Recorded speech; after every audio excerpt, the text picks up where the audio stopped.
Good morning. আজকে শুক্রবার আর এখন বাজে 8:20। আর দিদি ঘর মুছে দিয়ে চলে গেছে একদম পরিষ্কার করে। আর হচ্ছে বাইরে আজকে আপাতত মেঘলা রয়েছে, বলতে পারছি না পরে কি হবে না হবে। তো আজকে সকালে ব্রেকফাস্টে থাকবো যে ডিম টোস্ট। ও স্নানে ঢুকে গেছে, শ্যাম্পু করবে। কালকে আমিও মাথায় হেয়ার অয়েল দিয়েছি, ও দিয়েছে। তো ও আগে স্নানটা সেরে নিক, ততক্ষণে আমি গিয়ে পেঁয়াজ কুচি, ডিম টোস্টের জন্য যেগুলো লাগবে আর কি, লঙ্কা কুচি, এগুলো সব রেডি করে রাখবো। দিয়ে আমিও স্নান করে নেব, স্নানটা সেরে তারপরে ডিম টোস্ট বানিয়ে গরম গরম খাবো একদম। আর তারপরে হচ্ছে আজকে আমার ডাক্তারের কাছে যাওয়ার আছে। তার কারণ হচ্ছে আমি জেনারেল ফিজিশিয়ানকে দেখিয়েছিলাম আমার পেটে ব্যথার জন্য, তো আমাকে মেডিসিন দিয়েছিল কিছু সাপ্লিমেন্টস টাইপের। তো সেগুলো খেয়েছি, আপাতত আমি ঠিক আছে, অসুবিধা খুব একটা হচ্ছে না। তো সেটাই ডাক্তারকে আজকে বলতে যাবো। আর উনি যদি বলে যে হ্যাঁ কন্টিনিউ করতে হবে তোমাকে ওষুধটা, তাহলে ওষুধটা নিয়ে আসবো। কারণ ওষুধ আজকের মতন দিয়েছে, শুক্রবার পর্যন্তই দিয়েছে। তো আজকে ওষুধটা খেলে শেষ হয়ে যাবে।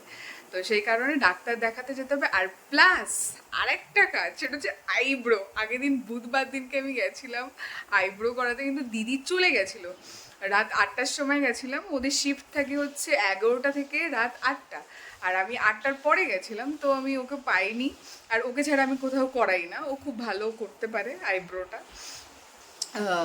আপাতত মানে আমার ওকেই ভালো লাগে, আর কাউকে আমি এখানে তেমন পাইনি। আর বেশি ঘুরতে ভালোও লাগে না। তো ওর কাছে যাব, আইব্রোটা করাবো। আর একটা কাজ আছে, সেটা হচ্ছে গাছেদের জন্য না আমি দড়ি দিয়ে জল দেওয়ার একটা ব্যবস্থা দেখেছি। তো সেটার জন্য কটনের যে দড়িগুলো সেগুলো কিনতে হবে, তো সেটাও আজকে কিনবো। আর আজকে রান্না বান্না আমি কিছু করছি না, আজকে খাবার ডেলিভারি দেবে, মানে খাবার অর্ডার করা হবে, ডেলিভারি দিয়ে দেবে। দুপুরে ওটাই খেয়ে নেবো, কারণ আমাদেরকে বেরোতে হবে, আমরা ঘুরতে যাচ্ছি। তো কোথায় যাচ্ছি গেস করো, কমেন্ট করো, ঠিক আছে? তারপরে আমি জানিয়ে দেবো, অবশ্যই তোমাদেরকে জানাবো। তোমাদের না জানিয়ে কি থাকতে পারি? থাকতে পারবো না।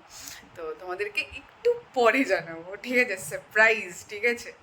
তো চলো ওদিকে যাই, রান্নাঘরে যাই, গিয়ে ওগুলো কমপ্লিট করি, তারপরে আবার দেখা হচ্ছে। বাজে হচ্ছে 9:20, আর আমি স্নান সেরে নিয়েছি, শ্যাম্পু করেছি আজকে। আর এখন খাচ্ছি হচ্ছে ডাবের জল, দুটো ডাব পড়েছিল, তো আজকে আমাদের হয়ে যাবে। এই যে আজকে জল বেরিয়েছে, তো কোয়ান্টিটি ভালোই বেরিয়েছে। তো ফ্রিজ থেকে বার করে জলটা বার করে আমি রেখে দিয়েছিলাম বাইরে কিছুক্ষণ, যাতে একটু নর্মাল টেম্পারেচারে আসে, না তো প্রচণ্ড ঠান্ডা থাকে জলটা, ফ্রিজে থাকে যেহেতু। তো সেই কারণে এখন খেয়ে নেবো এটা, খেয়ে তারপরে ব্রেকফাস্ট বানাবো। পেঁয়াজ আর লঙ্কা আমি কুচিয়ে রেখেছি, শুধু এবারে যাব, গিয়ে ডিম টোস্ট করবো, ব্যাস হয়ে যাবে। তারপর আমাদেরকে বেরোতে হবে ঝটপট করে। তো চলো পরে আবার দেখা হচ্ছে। আজকে আমাদের ব্রেকফাস্ট ডিম টোস্ট, এতে আমি একটু চিজ দিয়েছি, চিজ অ্যাড করেছি, এই যে।